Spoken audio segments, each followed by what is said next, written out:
Professor, do you agree with me that of all the candidates that are out there right now in 2012, Buddy Roemer fits this profile best, and actually, I believe, has the best message, pure message for 2012? Absolutely. I've been with Buddy. I had him at my house. I had all of my liberal friends who said, how could you possibly Never let a guy from Louisiana, an LSU fan, in your house. Well, I tried. Well, there's point. Something about the silverware we weren't sure after. Yeah, it was Brooklyn. But hide everything. Here with us now. Hide it all. Independent presidential candidate and former governor of Louisiana, Buddy Roemer, along with Harvard Law School professor Lawrence Lessig, author of the new book, One Way Forward, The Outsider's Guide to Fixing the Republic. Lawrence, let's just pretend that Buddy's not here. Why does he have the best message for 2012? Well, because I think, like many people outside of the Beltway, he's focused on the one issue that drives people nuts, the way this system is basically corrupted. And this corrupt system can't deliver what people on the left want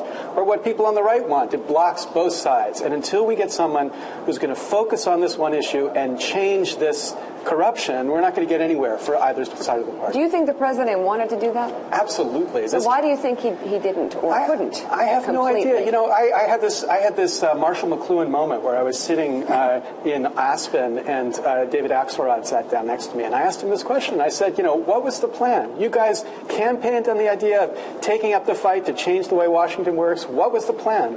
And the more I talked to him, the more I had the sense there was no plan. They got into office and they became the administration Hillary Clinton would have been. Well, Buddy, isn't it fair to argue that once you get into office, the message is a lot harder to execute? It's great. True. It's a message that we all believe in. That's what campaigns are about, though, Mick. They're about setting the agenda.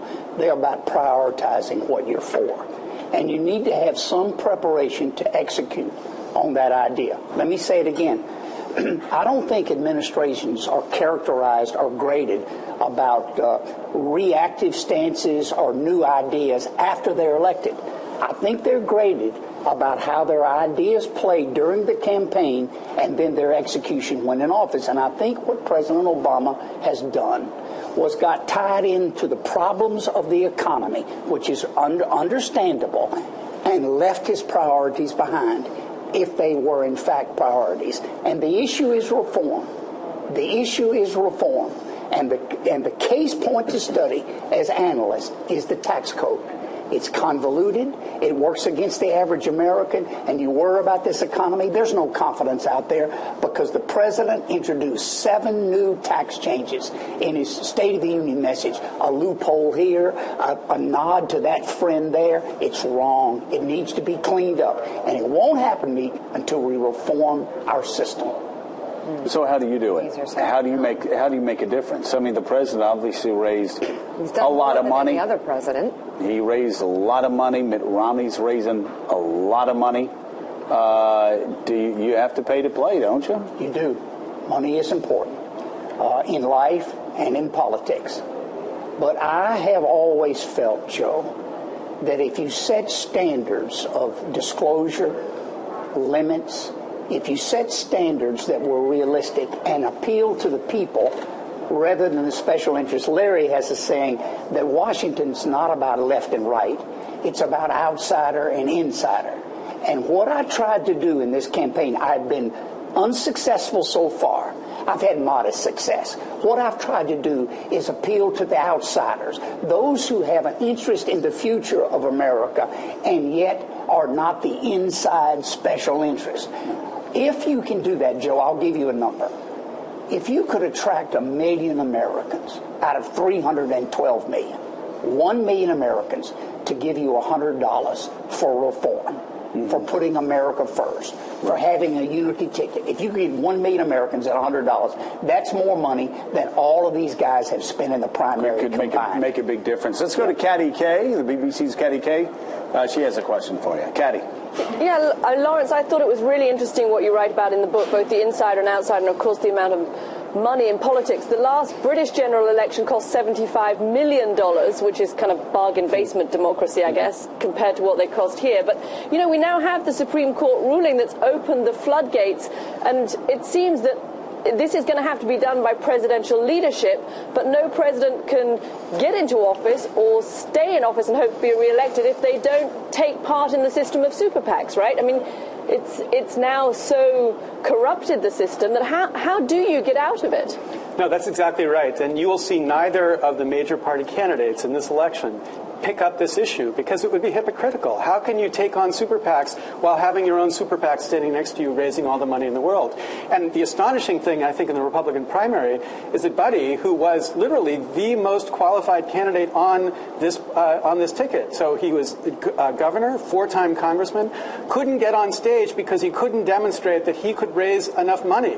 And so until we have a platform where people who don't have to raise an endless amount of money and have 2 or 3 super PACs behind them can put this issue before the American public, we're not going to have any chance. Is there something else, though, Professor, not just money? Because we noticed it 4 years ago in the Democratic primary.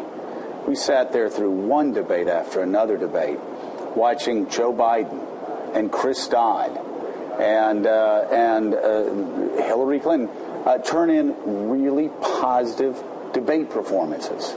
And yet they didn't have the snap, crackle, and pop that Barack Obama did, that Hillary Clinton did. And now, 4 years later, you've got people like Sarah Palin grabbing attention and Herman Cain going around saying 999. I don't think it's just the money. I think there's a more superficial aspect to national campaigns now than there was before. What's causing the pop? I mean, I agree with you. We're always looking for the candidate who pops. And in this Republican primary season, it was all these outsiders who were popping, not outsiders in the way I'm talking about, but just kind of people who are appealing to a very strong base. But in the 2008 election, what was it that made Barack Obama exciting relative to Hillary Clinton? It's because he said he would take up the fight to change the way Washington works. And Hillary Clinton was looking... Whoa. What made him exciting, and reason is why he was the first African-American potential U.S. Guys, that was groundbreaking. Let's not put that under the rug. I mean, he was a rock star, and that's what we look for. Presidential campaigns are long television shows, and we love to watch. Why was Donald Trump always on top of that? He was fun to watch. Yeah, but look, it's not fun. By the way, Chris Matthews is very interesting. When we elect the president, we're inviting him into our home for the next 4 years, at breakfast, at dinner, at lunch. I don't want Mitt Romney in my home. He's going to put me to sleep.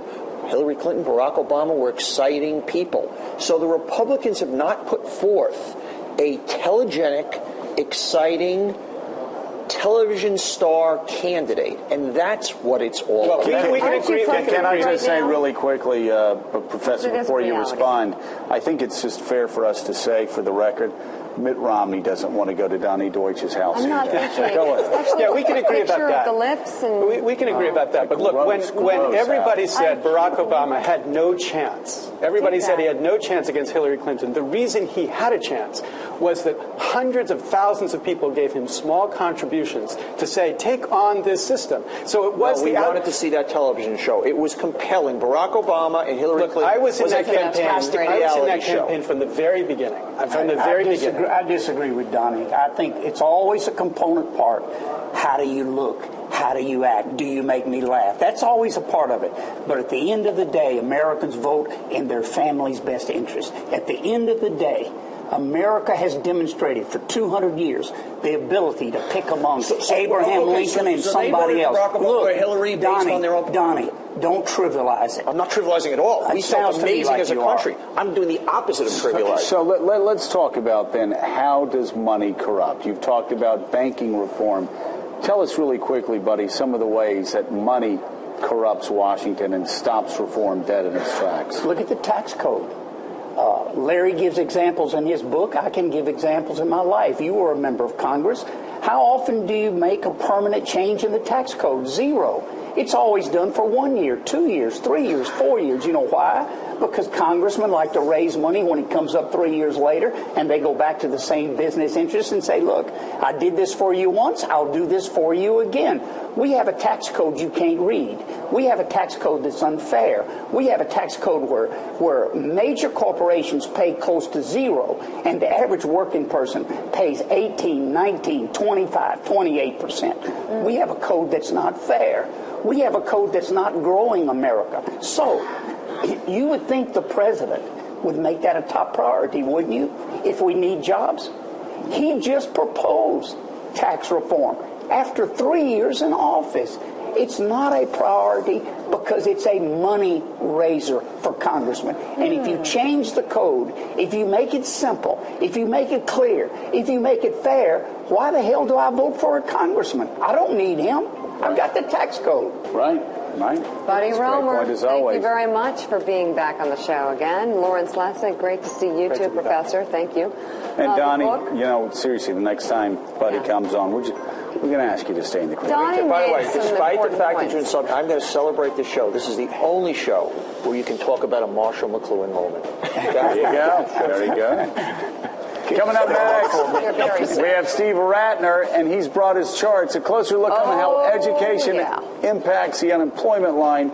That's coming up next in the morning.